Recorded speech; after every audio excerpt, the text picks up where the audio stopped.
ನಮ್ಮ ಅಪ್ಪ ಊರಲ್ಲಿಲ್ದೇ ಇರೋ ಕಾರಣ ನನಗೆ ಕೊಟ್ಟಿರೋ ಕೆಲಸ ಏನಂದ್ರೆ ಇದೇ ಕೆಲಸ, ದನ ಕಾಯೋ ಕೆಲಸ ಇವತ್ತು ನನ್ಗೆ. ಆಯ್ತು, ಆಮೇಲೆ ಇದೇ ನಮ್ ಕಾರ್ ತಗೊಂಡು ಇವತ್ತು ತೋಟ ನೋಡಕ್ಕೆ ಅಂತ ಬರ್ತಾ ಇದೀವಿ. ನೋಡಿ ಫ್ರೆಂಡ್ಸ್, ಇದೇ ನಮ್ ತೋಟ. ನಾನು ನಮ್ಮ ಅಪ್ಪ ಬಂದಿದೀವಿ ತೋಟ ನೋಡ್ಕೊಂಡು ಹೋಗಕ್ಕೆ ಅಂತ ಹೇಳ್ಬಿಟ್ಟು. ಇದೇ ಕಾಫಿ ಗಿಡ ಇನ್ನು ಇವಾಗ ಫಸಲು ಬರ್ತಾ ಇದೆ ನೋಡಿ. ಇದೆ ಇಲ್ಲೆಲ್ಲ ಕಚಡ ಹೊಡ್ಸಿದ್ದಾರೆ, ಇನ್ನು ಇವಾಗ ಕಚಡ ಹೊಡಿಸ್ತಾ ಇದ್ದಾರೆ.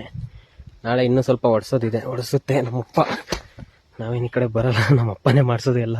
ನೋಡಿ, ಇದೆ ಮೆಣಸಿನ ಬೀಳು, ಇನ್ನು ತಂದಿಟ್ಟಿದೆ, ನಟ್ಟಿಲ್ಲ, ನಡಬೇಕು. ಮಳೆ ಜಾಸ್ತಿ ಇರೋದ್ರಿಂದ ನಡಿಯೋಕ್ಕಾಗಿಲ್ಲ. ಇದು ಯಾವ ಮನೆ ಗೊತ್ತಾ? ರೇಷ್ಮೆ ಗಿಡದ ಮನೆ. ನಮ್ಮೂರಲ್ಲಿ ಏನಿಲ್ಲ ಅಂದ್ರೆ ಇದು ಮಾತ್ರ ಇರಲೇಬೇಕು. ನೋಡಿ ಫ್ರೆಂಡ್ಸ್, ನಮ್ಮೂರ ಮೇಲೆ ಎಲ್ಲೆಲ್ಲಿ ಹೋಗ್ಬೋದು ಅಂತ.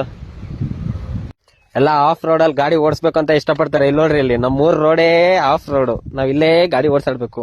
ಓ ಅದೇನದು? ನೋಡಿ ಫ್ರೆಂಡ್ಸ್, ಎಲ್ಲ ಟ್ರೆಕ್ಕಿಂಗ್ ಹೋಗ್ಬೇಕು ಅಂತ ಅಂದ್ಬಿಟ್ಟು ಬಹಳ ಇಷ್ಟಪಡ್ತಿರಲ್ಲ. ನಾವೇನ್ ಟ್ರೆಕ್ಕಿಂಗ್ ಹೋಗೋದೇ ಬೇಡ, ದಿನನಿತ್ಯ ಇಲ್ಲಿದ್ರೆ ಇದೇ ದೊಡ್ಡ ಟ್ರೆಕ್ಕಿಂಗು. ಇದೆಲ್ಲ ನಾವು ದನ ಮೇಯಿಸೋ ಜಾಗ, ಯಾರು ಕೇಳಲ್ಲ. ಇದೆಲ್ಲ ನಮ್ದೇ ಊರು, ನಮ್ದೇ ಏರಿಯಾ, ಹೆಂಗಾದ್ರೂ ಇರ್ಬೋದು. ಅವ್ರು ಯಾವ ಟೈಮಲ್ಲಿ ಏನ್ ಮಾತಾಡ್ತಾರೋ ಅವ್ರಿಗೆ ಜ್ಞಾನನೇ ಇಲ್ಲ. ಅವ್ರಿಗೆ ಅವ್ರ ಮಾತಿಗೆ ನಮ್ಮಗ್ ಸಾಧ್ಯನಾ? ಆಮೇಲೆ ಇದಾಗಕ್ ಸಾಧ್ಯನಾ? ಅವ್ರ ಮಾತು ಬಿಟ್ಟಾಕಿ ಏನಿಗೆ ಮಾತಾಡ. ಇದು ಜಸ್ಟ್ ನಮ್ಮ ಮನೆ ಹಿಂದ್ಗಡೆ ಇರೋ ವ್ಯೂ.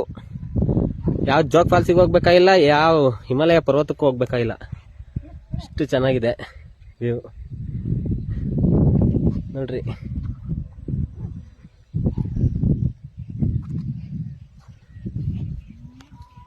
ಅಲ್ಲಿ ದೂರದಲ್ಲಿ ಕಾಣಿಸ್ತಾ ಇರೋ ಬೆಟ್ಟ ಯಾವ್ದು ಗೊತ್ತಾ?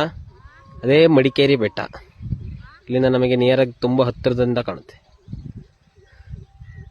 ಈ ಜಾಗಕ್ಕೆ ಇವತ್ತು ನೀನ್ ಬಂದಿದ್ದು, ಇಷ್ಟು ದಿನ ಬಿಜಿಯಪ್ಪ, ನೀನ್ ಇವಾಗ ಸೆಲೆಬ್ರೇಟ್ ಬಿಡಪ್ಪ.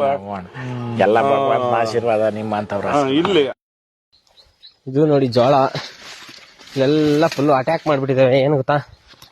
ಹಂದಿಗಳು. ನಮ್ಮೂರಲ್ಲಿ ಕಾಡಂದಿಗಳು ಜಾಸ್ತಿ. ನೋಡಿ, ಇಲ್ಲಿ ಬುಡು ಸಮೇತನೇ ಕಿತ್ಕೊಂಡು ಹೋಗಿದ್ದಾವೆ, ಕಿತ್ಕೊಂಡು ತಿಂದಾಕಿದ್ದಾವೆ. ನೋಡಿ, ಎಲ್ಲ ಇಲ್ಲಿ ನುಗ್ಬರೋ ಜಾಗ ಇದು. ಹಂದಿ ಎಲ್ಲ ಪೂರ್ತಿ ತಿಂದಾಕ್ಬಿಟ್ಟಿದ್ದಾವೆ ಹಂದಿಗಳು, ಕಾಡಂದಿ. ಇದೊಂದ್ಸಲಿ ದಯಮಾಡಿ ಕ್ಷಮೆ ಇರಲಿ. ಸೊ ಖಂಡಿತ, ಬಟ್ ಆದಷ್ಟು ಬೇಗ ನಿಮ್ಗಳಿಗೆ ಸಿಗ್ತೀನಿ ನಾನು.